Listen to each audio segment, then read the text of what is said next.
Thank you, everyone, for being with us tonight. We're really excited uh, to have you here for Across the Color Line, 25 years of reporting in Black Cincinnati with Mark Curnutte. For those who don't know me, my name's Tim Severin. I'm the Director of Social Mission for Bellarmine Chapel, and we're sponsoring this event as part of our parish's ongoing commitment to anti-racism as an expression of our faith.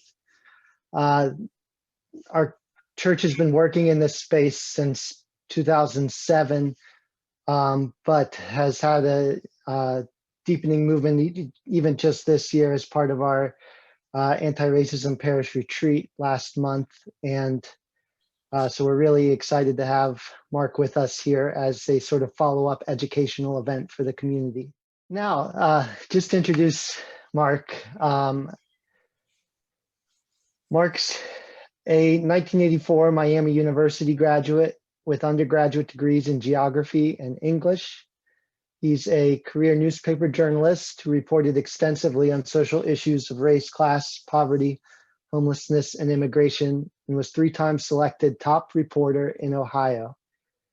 He worked for 25 years at the Cincinnati Enquirer and was part of its Pulitzer Prize-winning team for 7 Days of Heroin in 2017. In 2015, he worked as vice president at the Urban League of Greater Southwestern Ohio in Cincinnati, where he was the managing editor of the State of Black Cincinnati 2015, 2 Cities. Mark has received a number of honors for his journalism and his human rights work, including from the Archdiocese of Cincinnati's Salesian Guild. Mark joined Miami's Department of Sociology and Gerontology as a visiting instructor in August of 2019, and he's the author of 2 nonfiction books, 2011's A Promise in Haiti, A Reporter's Note on Families and Daily Lives, and the reason we're here tonight, 2019's Across the Color Line, Reporting 25 Years in Black Cincinnati, which is published by the University of Cincinnati. This book is a collection of 80 in-depth newspaper stories about Cincinnati's stilted race relations, Black community history, pressing issues, and personal neighborhood profiles. The anthology is bookended by original Curnutte essays and features a foreword by the late Nathaniel Jones, the retired federal judge and civil rights leader and icon for our community. This book will, as I said, be used to frame tonight's presentation. So I'll leave it at that, Mark, and welcome. We're really happy to have you with us today. Thank you. Well, thank you very much, Tim, and I appreciate Bellarmine, your invitation, and I'm a fellow traveler and learning about this vital issue of race relations. And one of the myths of that allows us to keep white supremacy in check or in place is that whites don't have a racial experience. And while we don't understand what African Americans go through because we don't go through it, we do have a racial experience. And it's important for us, as you're doing as a community, to make an intentional effort across the color line. I'm going to make a formal presentation that's relatively brief, and it's divided into 3 parts. First, I'll be reading a few elements from the prologue, which is called A Race Through Time. 1804. A year after its founding, Ohio enacts anti-immigration law to regulate the population of Black or mulatto persons in the state. A later ruling requires Blacks to pay $500 for residency and to carry citizenship papers at all times. 1829. Fearing that Blacks will threaten their job security, a group of whites living near the river marches on Bucktown, pelting homes and businesses with rocks. Blacks defend their property, killing 1 white. 7 whites and 10 Blacks are arrested. City officials fine each white $700 and rule that the Blacks acted in self-defense. 1869. When Congress submits the 15th Amendment, which is Black suffrage, to the states for ratification, Ohio quickly refuses. The state later ratifies the amendment only when the legislature realizes it will pass nationally, regardless of its objections. 1938. The Suburban Division of the United States Resettlement Administration completes planning for the white suburb of Green Hills that includes golf courses, parks, and woods. A planned black suburb, Lincoln Heights, however, calls for no paved streets, no gutters, no sidewalks, and no connections are secured for utility lines. 1951.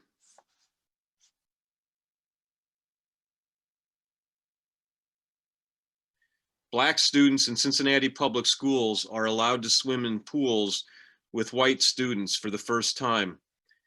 Previously, blacks were not allowed to swim or were allowed to swim only on Friday afternoons, after which time policy stated the pool must be drained and cleaned. 1951. 1979.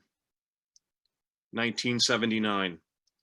A practice of prohibiting the sale of homes to blacks is stopped.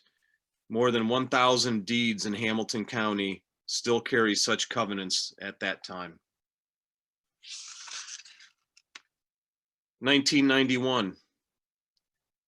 A study by the Federal Reserve Board finds that Greater Cincinnati banks are 2 times more likely to deny black applicants mortgage loans than white applicants, even if their credit history is the same.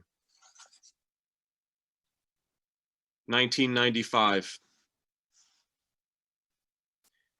The coalition led by the Cincinnati NAACP demands the firing of 3 Cincinnati police officers involved in the arrest of a black teenager, Farron Crosby, that was captured on video by a local television station. The year also marks the beginning of a 7-year period in which 14 African Americans, 13 men and 1 male child, are killed in conflicts with Cincinnati officers. At least 2 of the suspects fired first at officers. 12, however, did not.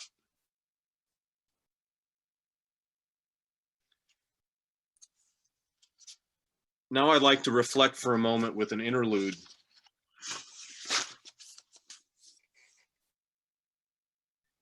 I still hear voices.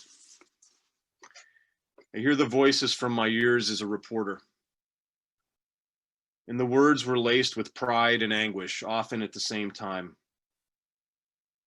Several times I heard this phrase, "I laugh so I do not cry." Those voices, some forgotten in my mind, but as I put this book together, many repopulated in my consciousness. And in most instances, they repopulated my heart as I pieced together this larger narrative. The voices, they were similar yet unique, individual, each of them telling me about their life experiences, telling me a piece, large or small, of their story. I, however, chafed at the description that my work gave voice to the voiceless. In my work, I served as a conduit. I went into communities where media often did not go. And I went not only in times of crisis, I went in good times. I went and captured daily life. I thought it was unfair to put people in a corner and make them respond to me only in times of crisis or emergency. My work attempted to capture the fullness of their lives, the diversity of the community. So I chafed at this idea that I gave voice to the voiceless. If I did anything intelligently, I went there. The famed sports writer Red Smith said 90% of this job was being there. And I was there. And I made lifelong friends. And as one of my former editors, Tom Callanan, wrote in his beautiful and humbling afterword for this book, He said Mark's source list was not a Rolodex. His source list was instead a series of deep, personal, lifelong relationships cultivated over time. I'm humbled by those words. And I chafe again at the idea that I was doing social work or that I was doing someone a favor. Because in the end, I gained. I gained far more than I believe I ever could give. And so the voices that you hear in my book, in the words that you read from those voices, they're not my words. They're the words of very strong people. People who in many ways are more resilient and stronger than I am, who have withstood, as Frederick Ozanam, the founder of the St. Vincent de Paul Society, once said, withstanding things that I could not withstand. And so I was a conduit for those voices. And those voices, many of whom I did not forget, many of those I can still hear. The blessing of this book was that many of them came back and became audible again.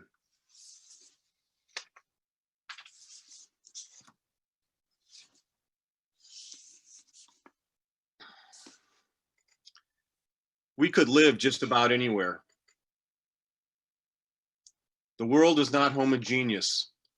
This is the real world. If you build a wall around kids, they will never learn how to get along with anybody but their own kind. Living here better prepares them for what they'll experience once they leave home. The late John Berlue, an attorney and past president of the Cincinnati Bar Association.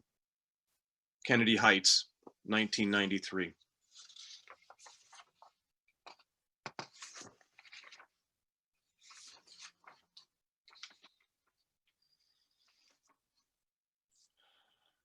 I drove to meet Aisha and Kyron at the branch library. He had headphones on and was playing tic-tac-toe on a computer. He'd grown taller, but was still thin. He'd lost his 2 front teeth. He gave me a fist bump. "Hi, Mr. Mark," he said. "He is doing much better," Aisha said. "He just started playing football." They had the TV news on Thursday night at home. "Kyron never watches, but was watching for some reason," his mother said. They heard about the 4-year-old girl who had been shot in Avondale. "Like me?" Kyron said to his mother. "Is she dead?" "No, she is still alive." "Good," Kyron said. "I will pray for her."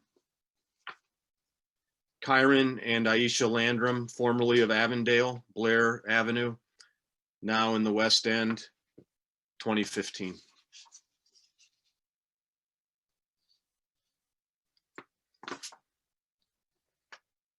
When I met him, he reminded me of myself, Clarence Howell said in a voice still dripping with rural Georgia after 57 years in Cincinnati. The him is Bassam Osman, 36, a Syrian immigrant. He worked at a shoe factory in Aleppo, which had been destroyed, as has most of his hometown. He and his family are Syrian refugees resettled in Cincinnati. Pleasant Ridge, 2017, excuse me.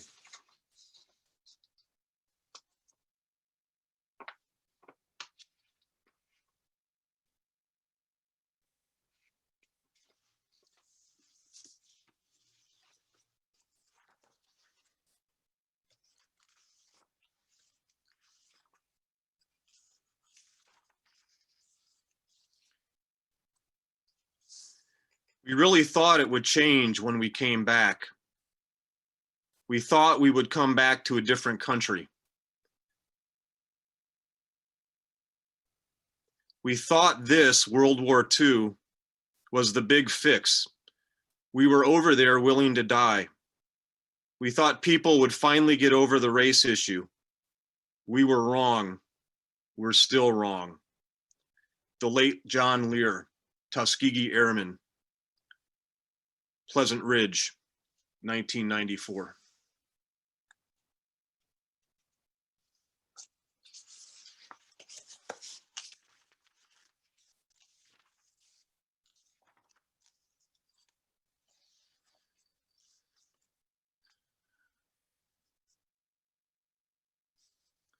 In March 2012, Nicole Taylor took her son, then 5, to a rally on Fountain Square that protested the death of Trayvon Martin, the Florida teenager gunned down by a self-appointed neighborhood watchman named George Zimmerman.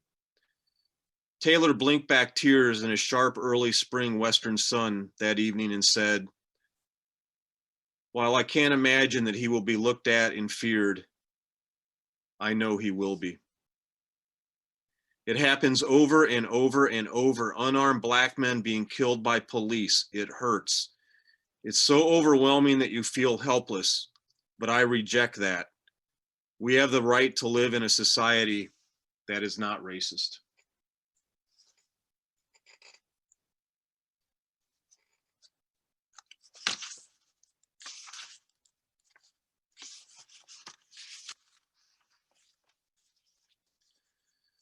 I saw King as God's person to be the spokesman.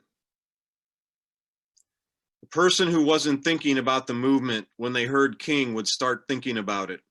That was Martin's challenge. He wasn't to take the brutal work, although he paid with his life. The brutal work was my challenge. I was the battlefield general.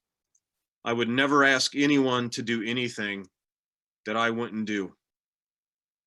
The Reverend Fred Shuttlesworth, North Avondale, 1997.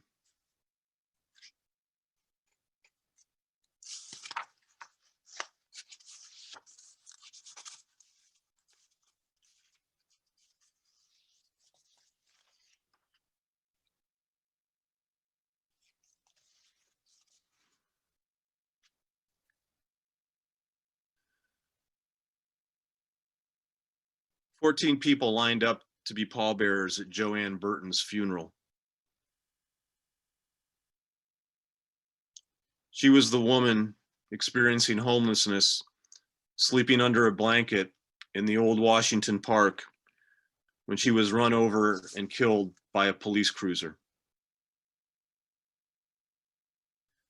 There won't be any people in pain there or any homeless people, but it won't be because we ended pain and homelessness. It will be because they moved us out of the way." The Reverend Damon Lynch Jr., Over the Rhine, 2010.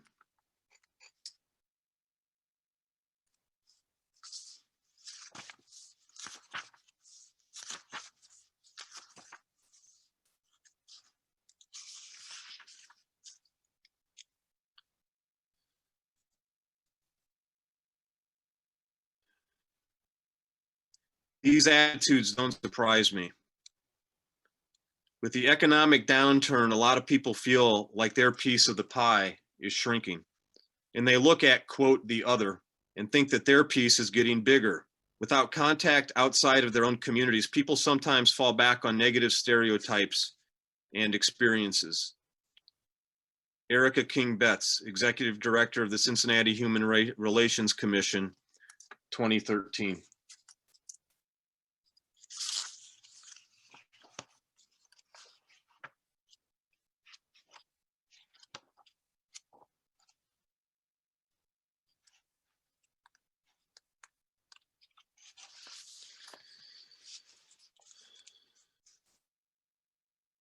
We were all just happy.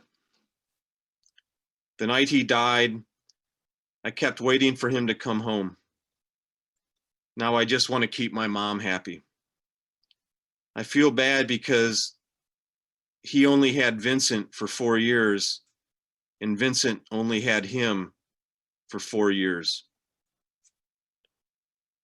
I want to be close to her. I want it to be like it was back then. Samuel Vincent DuBose Jr., age 10, 2016, explaining how he used to sleep between his mother and his father.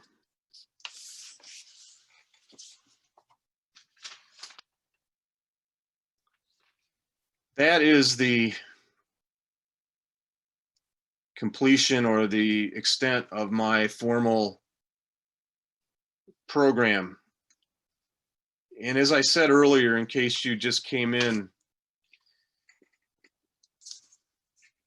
I realized the great gift I received through my job, and I explained to my social justice students at Miami that I was fortunate because my job, beginning at age 31 in 1993, took me into Cincinnati's predominantly Black communities.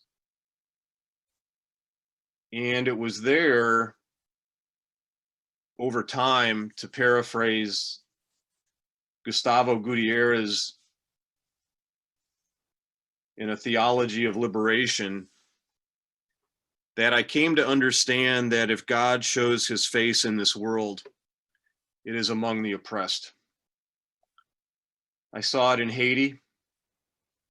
I saw it in Cincinnati's Black communities where, as an outsider and often the only white person, I was given great hospitality and welcome. And I was treated as an equal. And I came to understand that, sadly, and most often, African Americans do not receive that same welcome in largely white communities. And as I expanded my work from the Black community, and I learned as I went, as I grew, and as I read, and as I experienced various communities. We all know that San Carlos Borromeo Church in Carthage has just been torn down by the Archdiocese, as has the school that initially housed Sukasa. And so through the 1990s, as I came of age as a man, as a reporter, as a white man in this divided society, I was very fortunate that Cincinnati Enquirer and the people I worked for saw the value in what I did. And so I was in the Black community, and I was in the burgeoning Central American immigrant community. And as Catholic Charities continued to resettle refugees from Africa and South Asia, I was in those communities. And as the LGBTQ plus community struggled against xenophobia to be included in the civil rights ordinance in the city of Cincinnati, I was in that community. And just by being there so much, I picked up that those communities are not monolithic, the same way our white community is not monolithic. And I realized the diversity, and I realized that every person was different, and every person had a story.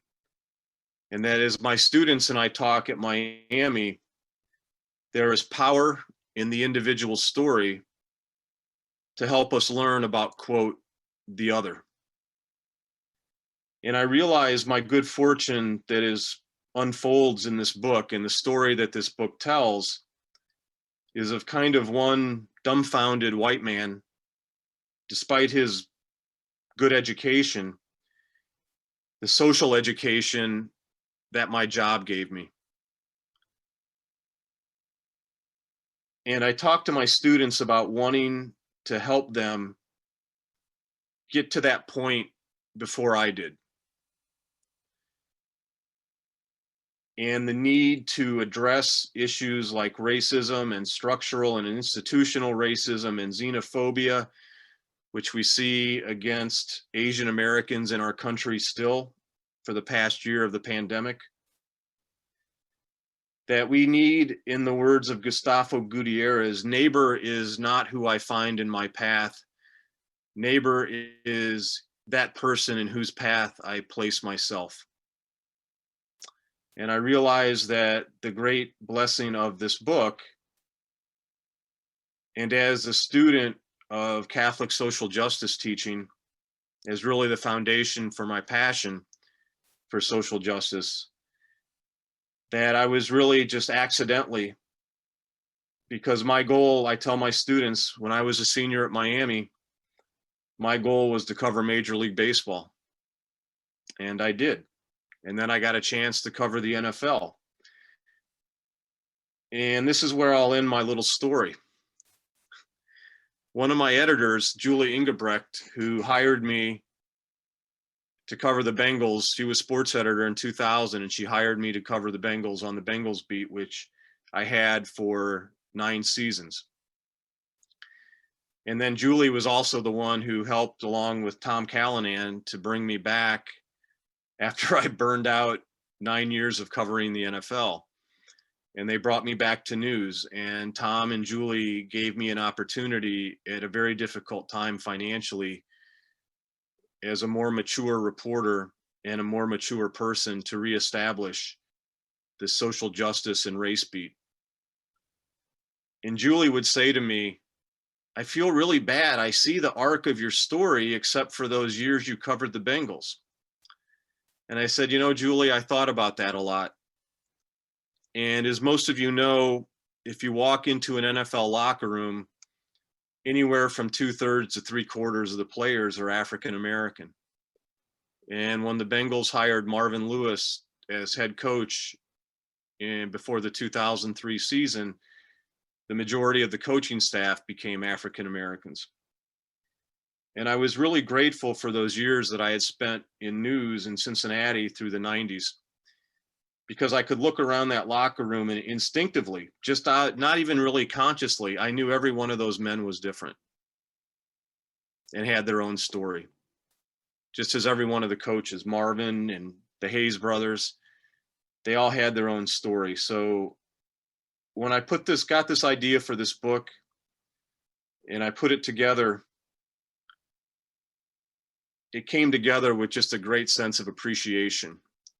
And as my publisher, the University of Cincinnati Press, who I'm very proud to be part of that family, as they wrote in the jacket, my journey changed my worldview for the better. And I sit here really humbled and dumbfounded, just thinking about where I've been and the people I know. Even in a relatively small city, there's a lot going on, and I will always be grateful for those people who had no reason to trust me except they did. So anyway, Tim, I'll turn it back over to you at this point, and I guess I don't know if we have any questions coming in, but I'll turn it back over. Thank you. Mark, thank you for sharing your story and your journey with us.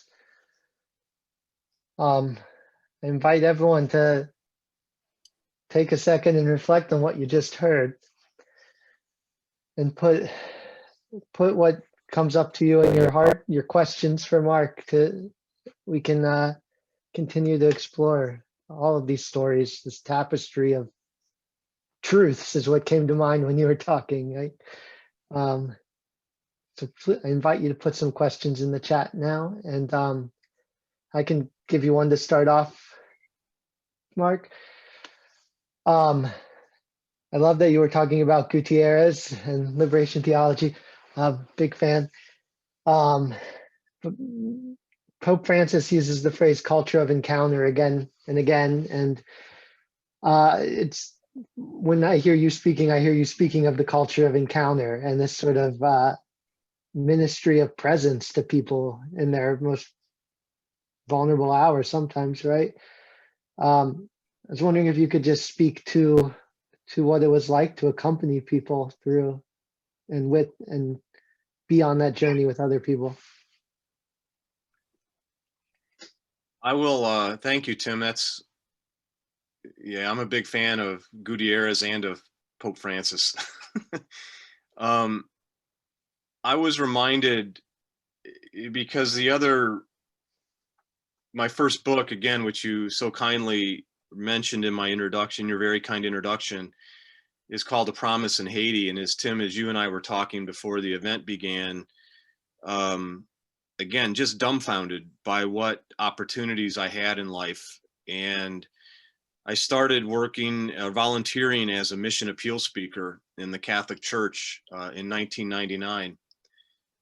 And I would go around doing 3 or 4 mission appeals a year as a volunteer all over the country.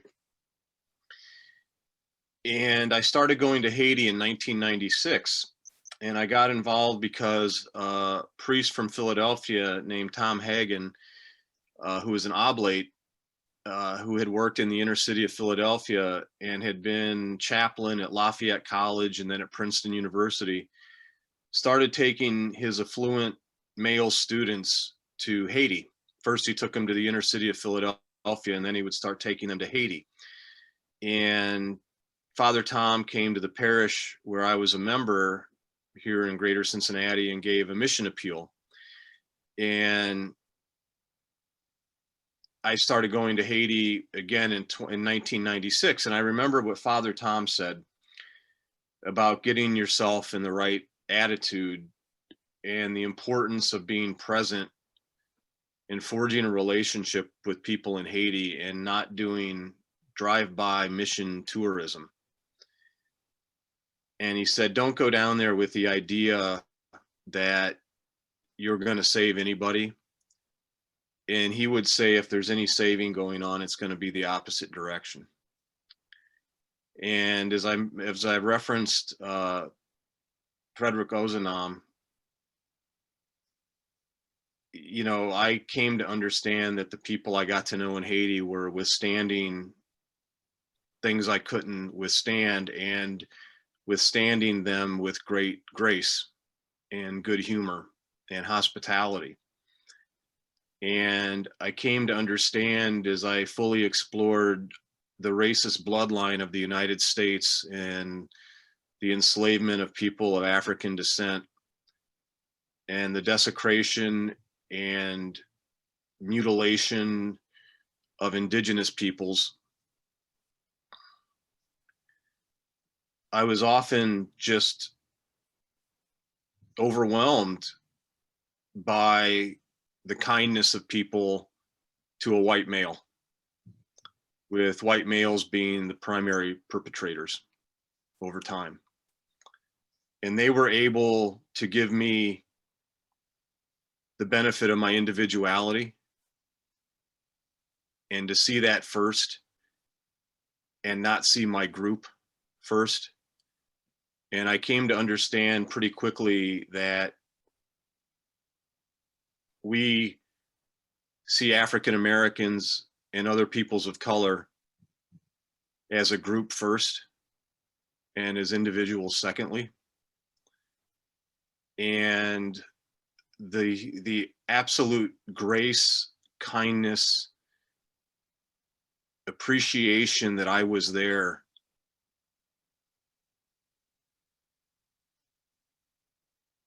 was really, and what often saved me, Tim, from getting emotional when I was there. And anybody, if there's any journalists or people that have been a reporter here tonight, you know, you have a shield, you have an armor, because you know your primary job is to get the story. And you get pretty good over time of keeping that armor up.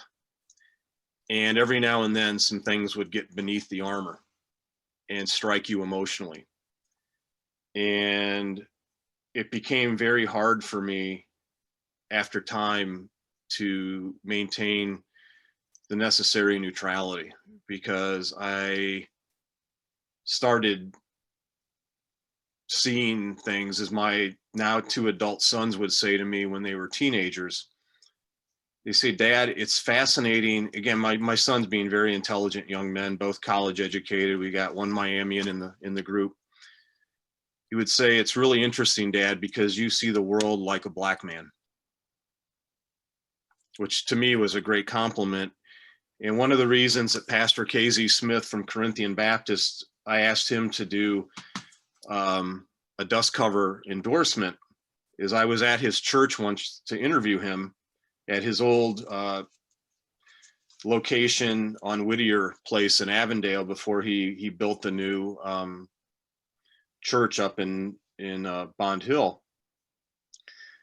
And he wants, the church is packed and I'm going to talk to him. And it was when the issue about the second verse of the national anthem had come up, celebrating slavery and the death of freed slaves who fought with the British. And KZ introduces me from the pulpit as a black man trapped in a white man's skin, which I blushed, and he meant it. And he's often said to me that. And again, it's a blessing that I was given. And there is no truth, as I've said many times, that has ever made as much sense to me intellectually, spiritually, emotionally, as the understanding that African Americans are oppressed through no fault of their own and are second-class citizens, or we attempt to make them second-class citizens in their own country. So my encounter has been one that I took my social justice background of the Catholic upbringing with me, and I often funneled it through, I found answers in some of those readings. Thank you, Mark. The questions are pouring in now, so you've got quite a good selection here. I think I'll start up by the top, and the question then is around back when you started reporting on the Black community. Was that your choosing, or did anyone give you a hard time for wanting to do that? I write in the, and I'll try to give shorter answers now, but is I write in the introduction about 2 weeks after starting at the Enquirer in May of 1993. Woo. I was called into a conference room with 9 editors, and if Tom's on here, he knows that one of his predecessors was the late Larry Beaupre, who was a magnificent editor at the Enquirer. And Larry was here a little less than 6 months, and the Klan had put the cross up on Fountain Square for the first time over the holiday season of 1992. And Larry was seeing very stilted race relations and no conversation. And he assigned me to do a 6-month series on race relations here, which we ended up titling A Polite Silence, which is the chapter of the first book. So I was happy to have it. I was interested in it academically and professionally. And then as I kept writing about it, it became a passion. And I often write how I write in the introduction that some of my African-American colleagues were happy to have a white reporter who was interested in covering these issues, so they reflexively wouldn't be assigned Black reporters to Black stories. So there was very, very little blowback, and both from my colleagues and community. And again, I would always credit my bosses at the Enquirer, my management, because they saw the value in having a reporter in the community pretty much full time. There's some questions here about specific individuals, and if you have stories about them in there, Marion Spencer or Leslie Edwards. I didn't put the Leslie, I had interviewed and written a major story about Leslie Edwards 2017, and I know he had died not long afterwards. I do have Marion Spencer's obituary is the last story that we got into the book when she died in 2019. I had written an advanced obit, and actually Mrs. Spencer was so gracious, and I had gotten to know her when I was at the Urban League. And I called her up and I said, I want to come interview you about your life, because I want to write your obit and I want to make sure it's good. And a friend of hers, Doc Christensen, who wrote her biography, said, well, bring Danish and coffee and you'll own her. So I picked up Danish and coffee for the three of us and went to Mrs. Spencer's house. And we had a lovely conversation for about 2 hours. And that was the genesis of her obituary, which is the absolute last story in the book. And we had a production delay, and the production delay allowed us to get that story in. And I'm sorry that I didn't get Mr. Edwards in, but I had a larger story on a number of the Tuskegee Airmen that were still alive back in the early 90s, as I quoted John Lear. Thank you. I'm going to combine a number of these questions. And I know in your bio, I mentioned your involvement with the two cities from the report from 2015. So the questions here are sort of, one is around how the white and black Cincinnati are still living separate, and how do we bridge that gap in our lives? Then connected to that, how do we, as you put it, come to see the world as a black person? And then thirdly, sort of also connected, what role might the media play in helping us do that? Well, I know I'm very biased toward the Enquirer. I'm still a big fan and a subscriber, and I have a lot of friends there. And I know that they have worked hard to improve African-American staffing. At one point, we had a majority black males on the editorial board, excuse me, which caused a great deal of ruckus. So there are African-Americans in management. Kara Owsley, who's a dear friend of mine, excuse me, is the photo editor for not just this paper, but for several small papers throughout the Gannett Company in Ohio, and is magnificent. So she directs coverage. The editorial page editor, Kevin Aldridge, is African-American. So I think the media in Channel 5, which has had for years African-American management, has, I think, really got inside position on covering the black community from a television standpoint. I think also, and there's some questions I've seen here in the chat, Tim, that point out the last year. You know, you mentioned that kind of being you guys at the community at Bellarmine using that as a springboard for this process you're in. I don't know how you don't cover race in this country. I don't know how, like I told my students in my introduction class this morning, race is through every social issue. It is through poverty. It is through homelessness. It is through, you know, rent, evictions, you name it. It's everywhere. It overlays everything. And I just think so. That's kind of my answer to the media part of that. And what was the first part? I kind of am answering it backwards. Right, and I tried to stack too many questions in there, so No, you're no, good. How do you think we can bridge the gaps that exist between the white community and the black community in our city?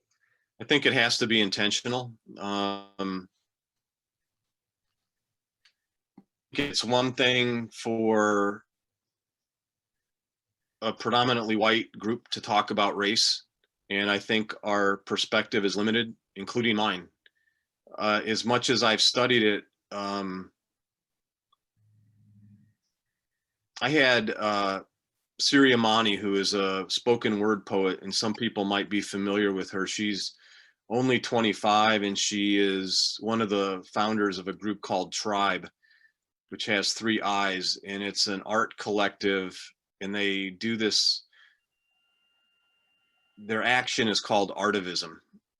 And Siri talked the other day to my students about how white people have the obligation, if they are interested, not to put the burden on African Americans of asking African Americans to educate them, that we need to self-educate ourselves and read books and watch quality movies like Selma or One Night in Miami, just to name a couple. And I know Amazon and Netflix were making all of these movies free last summer.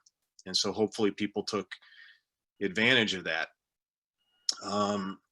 But we have an obligation to become educated ourselves, and we have an obligation, as Siri said, she says, we forgive you because you were miseducated too.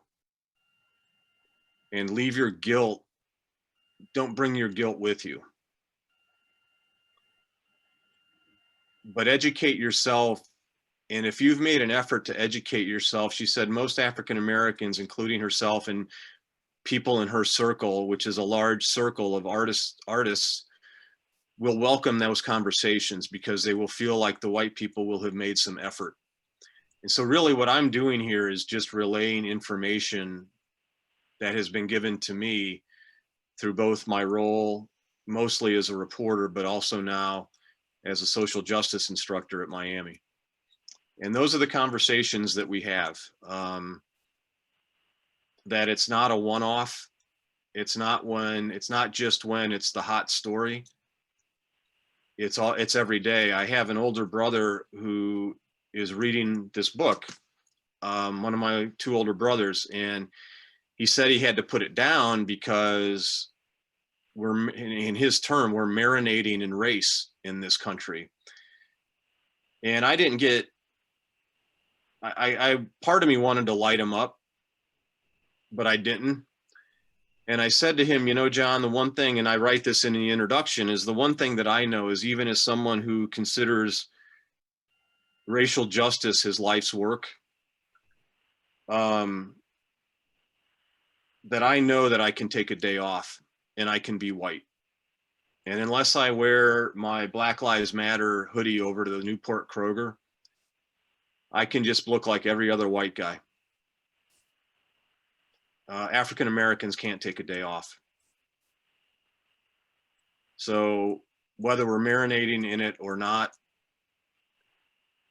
we still don't have it nearly as hard as our Black brothers and sisters, because we can be white and we can slide right into our privilege all we want and be protected and insulated by it.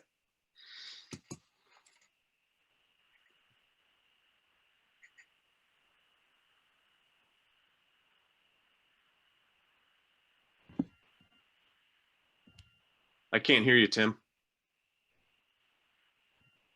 Sorry, I thought I unmuted. Okay.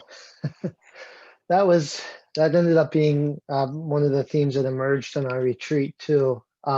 As noted in the chat by folks, Bellarmine is a predominantly white faith community, with a lot of privilege on many of the intersectional identities you named, right? So my question, and it's building off of some of what I've seen in this chat then, is where have you seen the faith communities stand up, and maybe even more importantly, where have we not been present? I mean, we know the Catholic Church has participated in institutional racism for centuries, right? But what is the relationship between faith and what you've witnessed, I guess?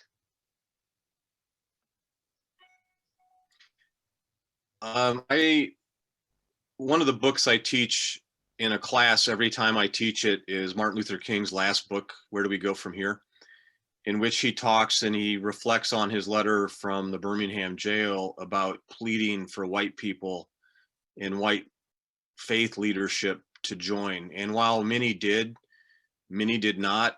And in 2018, I did a large, in the wake of Charlottesville in August of 2017, we started looking at the Enquirer at hate groups. And I was drawn to this group in Bainbridge, Ohio, out east. And it has all different names, but it pretty much has its roots in the Klan. And I wrote a pretty large piece for the Enquirer, and the thesis of it was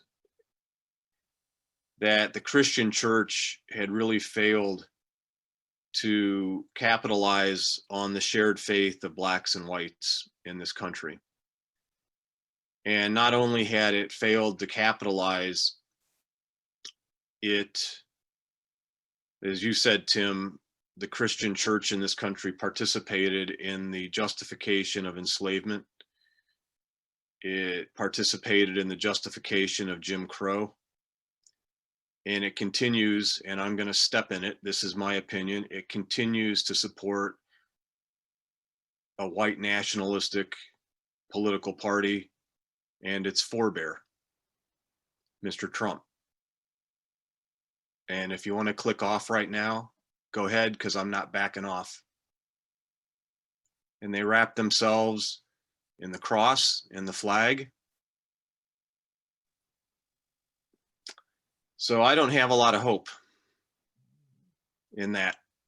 I've given up on organized religion for the time being. I've left the Catholic Church, even though I still consider myself Catholic. I'm reading the Quran. I'm just on a journey like all of you. And the one thing that I have maybe that makes me a little different is newspaper reporters to a degree are contrarians. And someone tells us to go in one direction and we go in the other direction. And I saw that there were some people who had either read the book or had heard me speak before about the community at the Church of the Resurrection in Bond Hill, which is predominantly African American.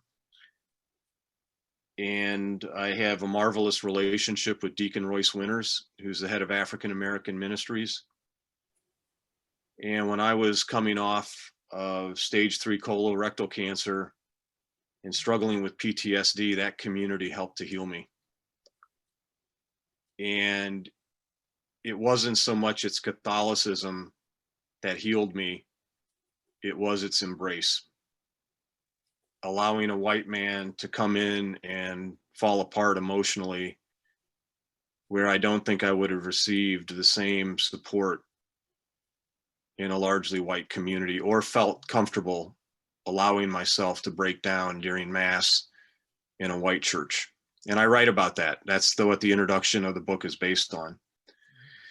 So, contrary to what some people think, I don't hate white people. Some people accuse me of that. I don't.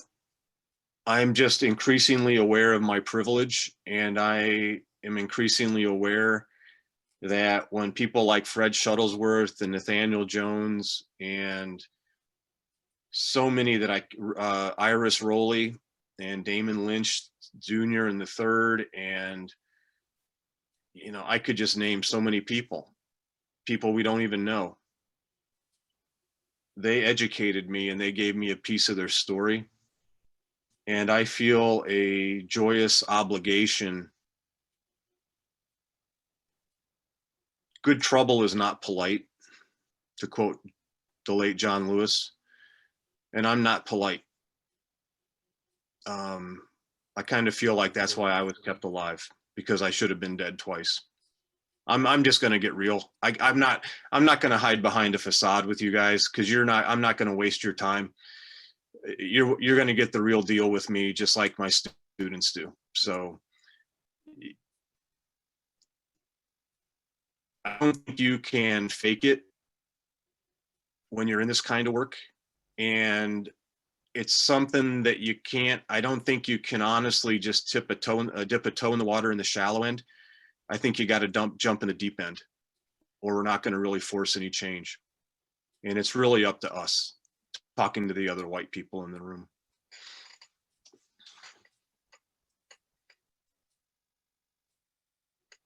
Thank you, Mark. I appreciate your vulnerability with us in this space. That is what we need to do with one another, and confront what's happening inside of us and the racism that exists there. And it can be hard to look at, but you're modeling it for us. So thank you.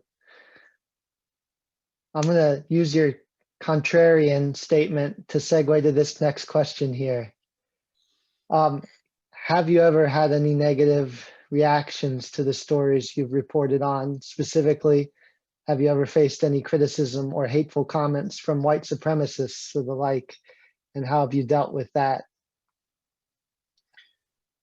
Yeah, I did. And again, I will credit I will credit the management at the Enquirer. Again, I don't know if Tom made it on from his home in Arizona, but there wasn't currently Burl Love, and going backwards, Carolyn Washburn, Tom, Ward Boucher, Larry. I mean, my assigning editors were all very supportive.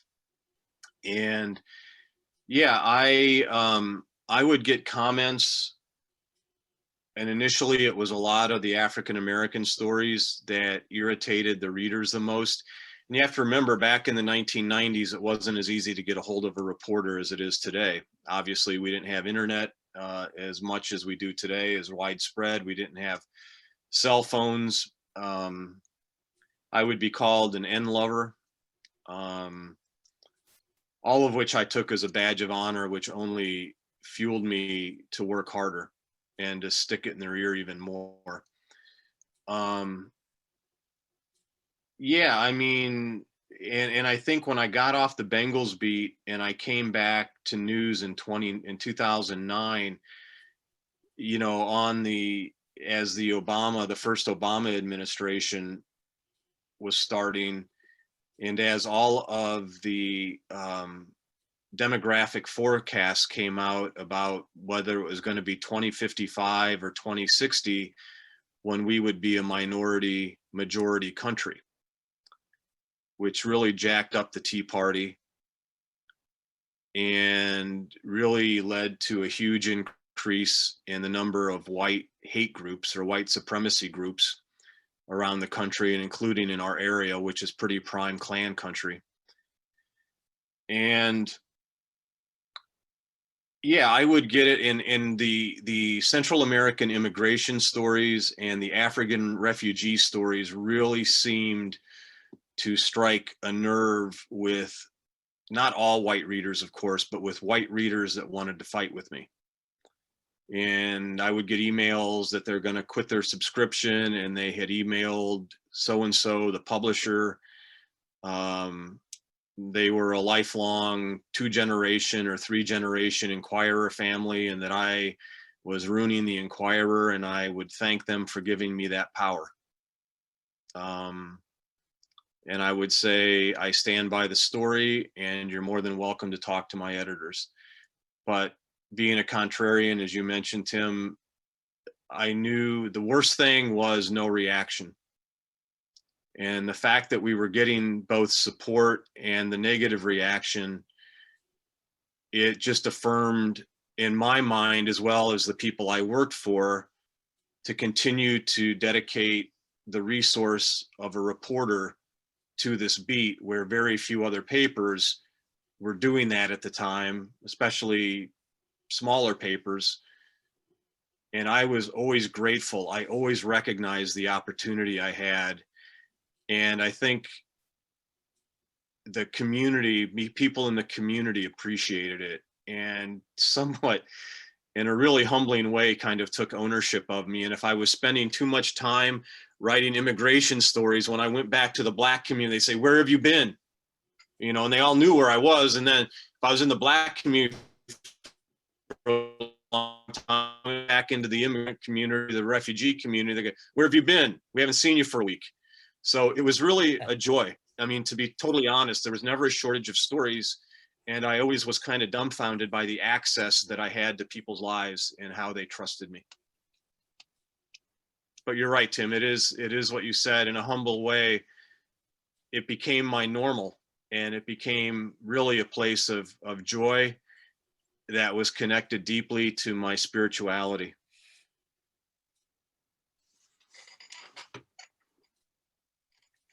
Thanks, Mark. You're circling around a few of these other questions here that I'm going to try to lump together again for you. I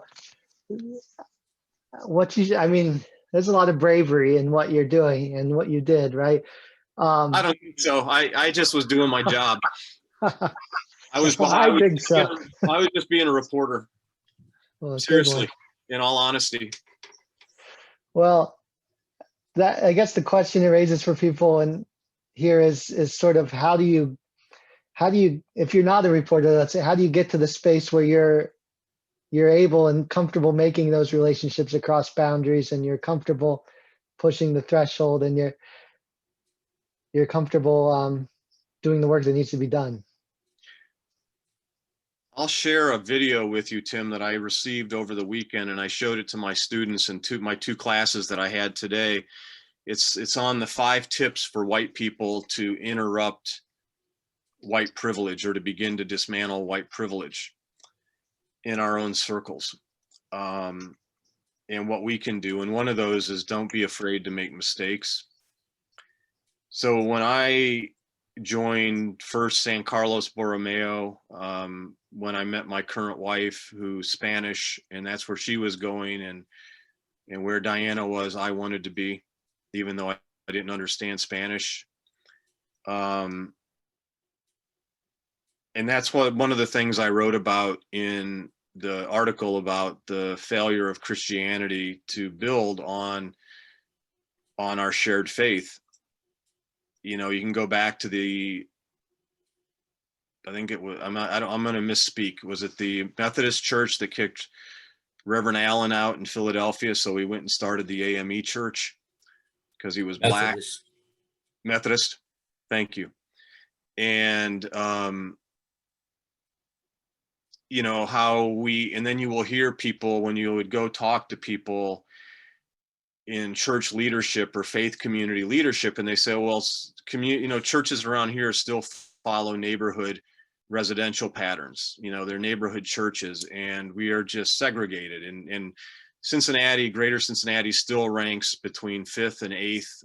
So, depends which survey you look at, but we're still one of the top 10 most segregated metropolitan regions in the country. And you have to almost have an intentionality. So worship communities are a great place. And I can imagine that Bellarmine, as progressive as you are, has probably done some of that. And you found out about me, Tim, through my work with Henry Zorn in the Anderson community. And I know Henry's church, Faith Lutheran, I maybe misspoke, but how he was partnering with Allen Temple in Bond Hill. And they were doing joint worships after the massacre in Charleston at the church, the Charleston 9. And I think it just takes intentionality, and it takes consistency. And it takes, again, not everybody, like you said, has the benefit of a job that takes you there and pays you to be there, which is why I was always reluctant to receive those kind of human relations awards, because I would just say, I'm getting paid to do this. You know, this is not me being a volunteer. But I think the more you go, people will see you and they will recognize it. But again, do your homework, and don't put the burden on other people to educate you. I'm only a visiting, I get renewed annually at Miami. I'm hoping to become clinical, which will make me permanent. But I was really excited that I got a $500 professional development.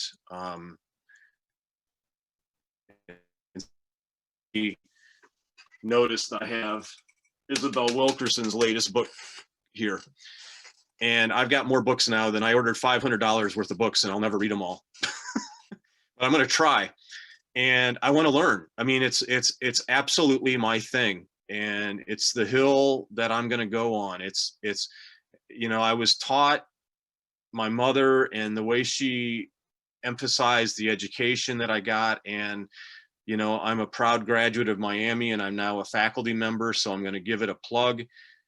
I have a magnificent liberal arts education, broad-based liberal arts education, where my geography major taught me so much. And, we need to keep learning, and we have to realize that we learn for the entirety of our life. And I don't think that the nature, I would say this, the stakes are so high in our country right now that I don't think, again, and I'm not telling anybody what to do, I can only say what my mindset is. And I'm fortunate to be in a position to be this way. but it's my entire thing. It's my thing. And I don't think you can be casual about it. At least I look in the mirror and I say, you can't be casual about this, Mark. You can't take days off. So, yeah, and I just see this comment. We talk about the white savior garbage all the time at school, and I am no savior. I have gained, if there's any saving going on, the people in the community have saved me from a life of white blindness and white fragility. And so, as Siri said, and it was such a powerful thing, and I wish you guys, I would encourage you, Tim, to book, and you and I can talk offline. I would encourage you to book more African Americans, if you haven't already, for your events, and to do homework ahead of their presentation, which will be again, and I'm just relaying information that has been given to me. But one thing Siri said is, oh shoot, it was about the white savior thing, and it escaped my mind. It must have been all the chemo. Okay, it'll come back, so we can go on to the next question. I know we've only got about 20 minutes left. I've got about 8,000 thoughts going on in my head at once. I'm sorry. No, you're wonderful. You're wonderful. And we did have over the summer, you mentioned Damon Lynch and Iris Rowley. They did a panel presentation for us along with Nelson Pierce. We need to connect with him again. So thank you for the reminder. There's sort of two questions here that you touched on already, both. I'll do one and then we'll go to the other. So the Educate Yourself, somebody pointed out your book on the shelf, and what other books are you reading then that you would recommend people go to after your book, of course? Yes. I'm actually looking for a book right now. Hang on. I have this, everything looks neat behind me, but in front of the computer, it's a mess. Shoot. And Tim, I can find it and send it to you. I must have left it downstairs, but it's one of the textbooks we use, and the title is Everybody Really Equal? And it's co-authored by a couple of academics. Sensoy, S-E-N-S-O-Y is one of the authors. That's one of the last names. And it's relatively current. I think it's a 2018 edition, but it is no holes barred. And for a textbook, it's extremely accessible. And it has these lists, these magnificent list of tips within the context of the narrative. And then it has ways that you can counter all the white supremacy garbage with facts. So again, the narratives are great, but I'm thinking I actually got an extra copy of it. I sent my sister in New Hampshire, who's a civics teacher, and her department ended up getting it as a book club and discussed it because they found it just to be, again, and these were a lot of veteran teachers that my sister works with, and they loved it. And it has a lot of practical information, a lot of easy to digest data, but it's organized really well. So the title again is Everybody Really Equal. And one of the co-authors is Sensoy. So that's one book that I really recommend, and it's all over Amazon, and it's pretty easy, and it's paperback, and it's not that expensive.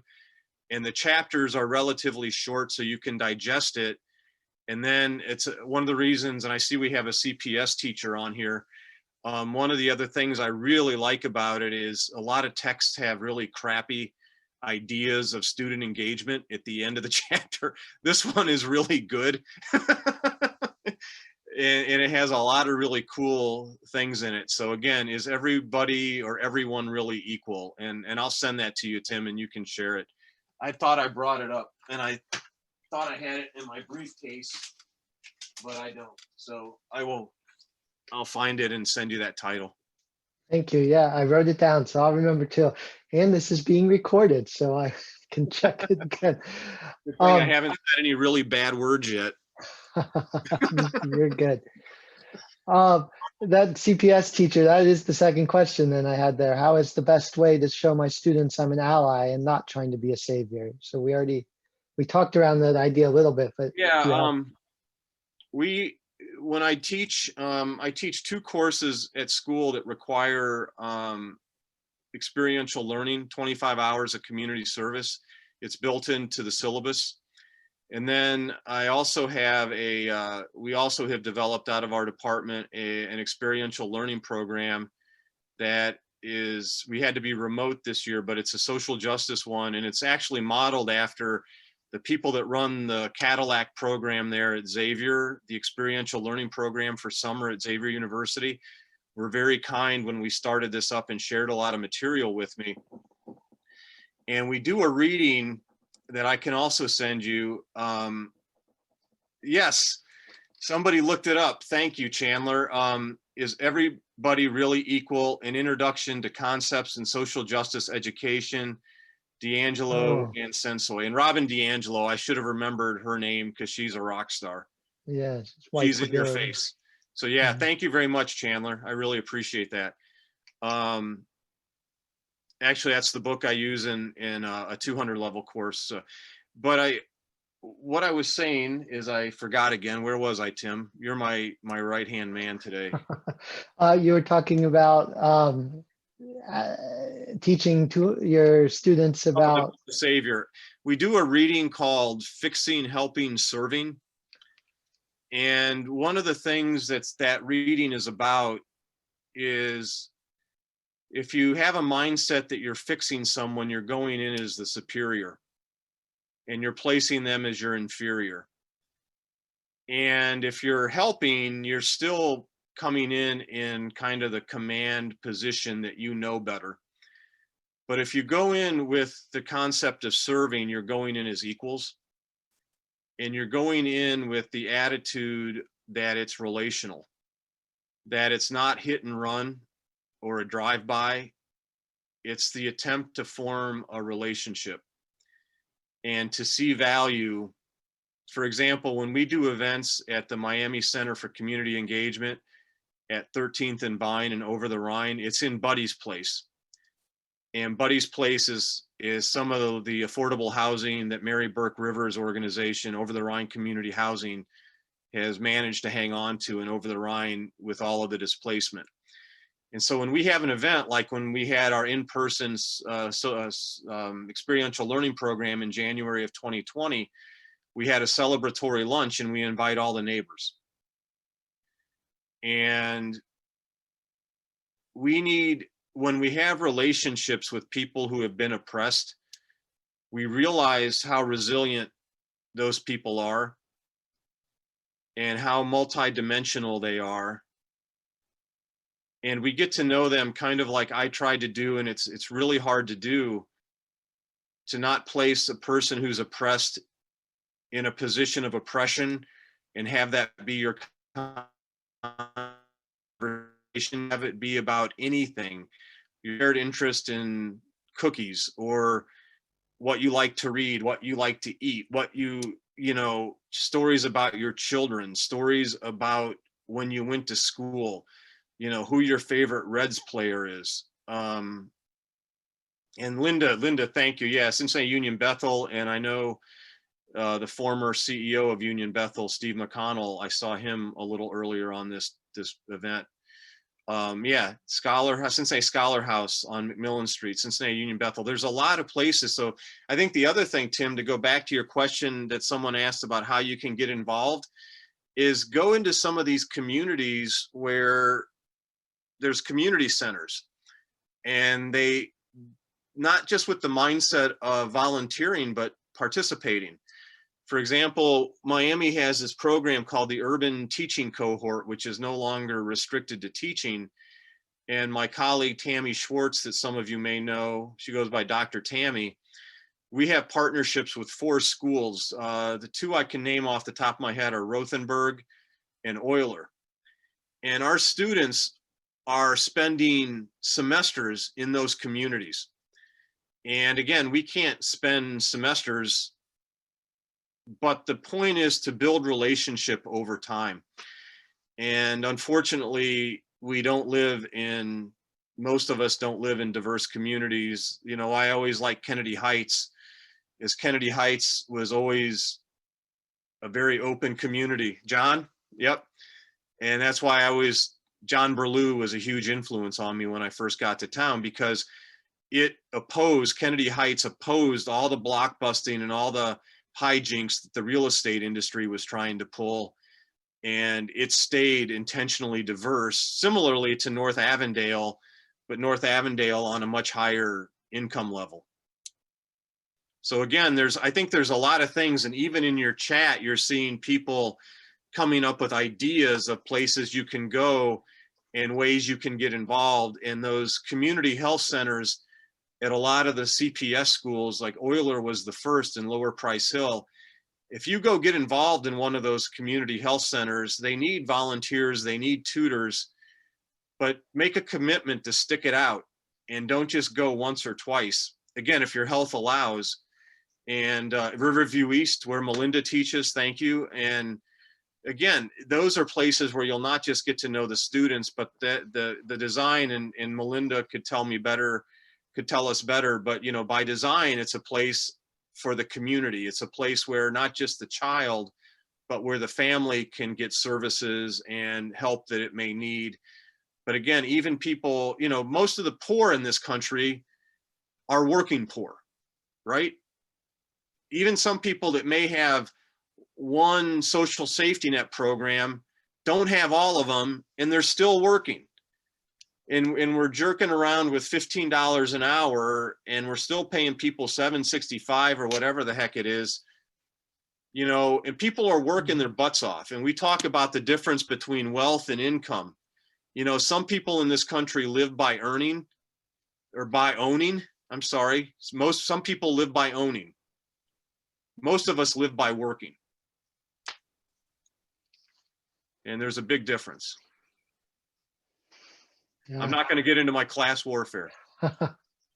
No, thank you. And I'll just add, speaking to the deep relationship opportunities, Bellarmine is and has been for the last 5 years trying to do that in Evanston with our garden project, where the garden is a vehicle for relationship. It's not you, so you do not need to know how to garden to join us. Open invitation to everybody. We're pretty close to out of time, but I want to ask you one last question, Mark, if that's okay. And it's the question I always try to end on, because when you're dealing with something that's got a pretty painful reality, right? I want to ask the question about hope. And in your book, in your writing, in your experiences, where do you still find hope to keep moving? Where do you see the needle moving? Where do you see us building what you're imagining? I see hope tonight that people joined and took time out of their evening, that they thought enough of the topic to have a conversation, or at least to listen to a conversation in a kind of a presentation on it. I see hope in Cincinnati public schools. I think when you're in those buildings and you see the students, and Linda said she has 4 beautiful grandsons, that gives her hope. That's beautiful.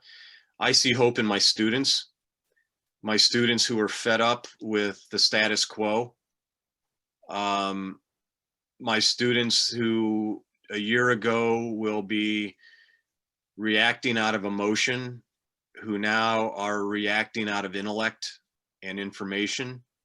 And I tell them, don't get rid of the emotion or the passion, but use them together. I see hope in Vice President Harris. I see, again, you're asking me, so I'm going to tell you, and it's no guess how I vote. I see hope in AOC, great deal of hope in AOC. In fact, I look forward I hope I'm alive long enough to vote for her in the national election, as it was a privilege to vote for Vice President Harris. I think we can't have enough African Americans and people of color, other peoples of color in positions of authority and power. So I see hope there. I see hope when I watch C-SPAN and I look at the left side of the aisle and I see Muslims. I mean, we are, I think, by nature, hopeful people. And I think when I look in the mirror, I'm lucky because I want to do this. This is what I do intellectually, academically, as a writer. So when I'm involved in activities, volunteer activities, whether in Haiti or here, it's only feeding my intellect as well. So multiple things are aligned. And we talk with my students about aligning your profession, that you can make a living with a social justice degree. You know, you don't necessarily have to just go to law school. And they're having a lot of serious conversations with their parents who say, you got to stay in the Farmer School of Business, you know, which I understand because Miami's not cheap, nor is Xavier or any other college for that matter. So I see hope. But I really think, if you're asking me, and since you asked me, I think we really need to stand up to the white nationalists who have gotten permission to crawl out from under their slimy ass rocks and take the Capitol. And we've got to be fearless and ask yourself, I think this is where I'll end, is ask yourself not only what you believe in, but who you want to be with. And my students and I talk about all the time about intentionality. And we talk about what type of person do you want to be?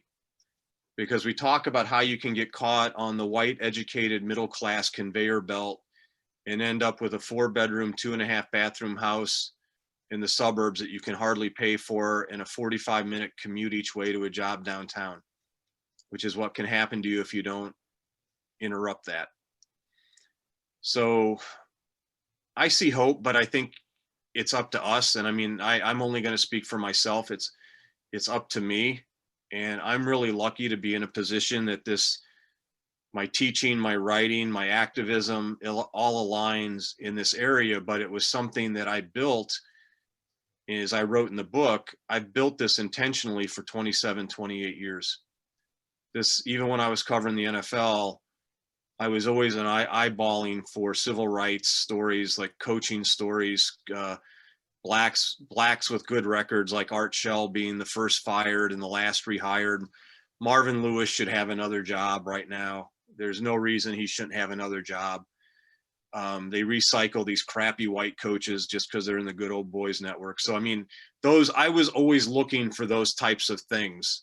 And I was always very fortunate that my editors at the Enquirer allowed me to do it. And so as I write in the book, and maybe this is the right place to tie a bow on everything, I got lucky, but then when I realized I grabbed it and I ran with it. And my life and my career have been immeasurably better than I could have imagined. You know, I'm more comfortable in a room of African Americans than I am in a room of white people. And that's my normal. And I'm really lucky. So, but again, I'm really, thanks, Steve. Steve sent me some love and honor. I didn't know you were a Miami guy, Steve. So, but no, thank you very much, Tim. And thanks to everybody that came. And I'm glad that we were able to talk about some books and some organizations and some programs that people can get into. Because again, I just think it takes intentionality. And I think that once you kind of break the barrier and you break the seal, you're going to really enjoy what's on that other side. And it's not so much about you giving, it's about you receiving and you being in a mutual relationship that's mutually beneficial. So that's kind of where I'll end. Thank you, Mark. I'm going to say, and I think a lot of people will, that you give us hope, right? We can tell your work for racial justice is more than work. It's in your soul, and you're acting out of that. So thank you for sharing that with us today. And I think there's a lot we're going to reflect on coming out of this conversation for our parish community, and I think for each of us as individuals. So If I'm you're all really my grateful. students, you have to write a 300-word reflection with 3 vocabulary words and definitions on why you chose those words for your. That's what I make all my students do. They think they're in 3rd grade sometimes until they start using words correctly that they used to mispronounce and not know correctly. So 300-word journal reflection and 3 vocabulary words. They're like so sick of that, but I make them do it all the time. Right, the reflection's important. For us, active discipleship is the phrase we've been using in our community, and you got to follow it up with reflection. Got to write, and you got to write about it. Thank you. Thank you so much, everybody. I'm gonna put the link to your book in the chat again, along with an invitation to anyone who wants to join our Dismantling Racism team in the parish. This is the group that's been meeting since 2007 and really helping lead the way for our parish now. Our next meeting it's the 4th Tuesday, so March 23rd, 6 p.m. And anyone would be welcome to join us. Just send me an email there. And I did put the link to an RSVP form for another next in our Lenten sort of series of talks here around Pope Francis's recent encyclical Fratelli Tutti, which actually overlaps with many of the themes you raised around fraternity is the word he uses, but building the social bonds between people. So thank you, Mark, for being with us, and thank you everyone for being with us. This is being recorded, so we'll post it up on our Bellarmine YouTube by tomorrow evening, so you can find it there, and I'll send out the link to everyone who attended as well. Thanks, Thank everyone. you so much, Tim. It was a pleasure, and I appreciate the invitation. It's nice to see some people in another realm besides Facebook too. So thank you, John. It's good to see you. All right. Thank you. Thank you all. Have a good night.